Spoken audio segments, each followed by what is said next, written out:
ये पाकिस्तान की मशहूर तरीन कपड़ा मार्केट है। ये बंडलों के बंडल आप देख रहे हैं, जो मार्केट में आपको महंगे दामों में सूट दिए जाते हैं। अगर आप बंडल में लेते हैं तो ये सूट आपको 420 रुपए का सूट मिलेगा। अगर आप बंडल में लेते हैं पूरे पूरे थान, अगर आप 1 2 4 10 सूट लेते हैं तो वो किस रेट पर मिलेगा?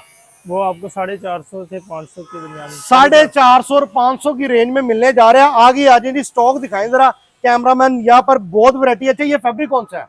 इसको पीसी कॉटन भी कहते हैं, लोन भी कहते हैं, पोलो कॉटन भी बोला जाता है। पोलो कॉटन भी कहते हैं, चाइना लोन कह के भी बेचते हैं। ठीक है, जबरदस्त हो गया जी। डोरिया भी है, डोरिया भी मिलेगा। डोरिया में भी डोरिया का क्या रेट है? डोरिया का भी यही रेट है, 420। यही रेट। यार 420 रुपए का सूट खरीदे और मेरे ख्याल में 700-800 रुपए का आप इजीली बेच सकते हैं। यही वो कपड़े हैं, यही वो चीजें हैं जो आप मार्केट से महंगे दामों में लेते हैं।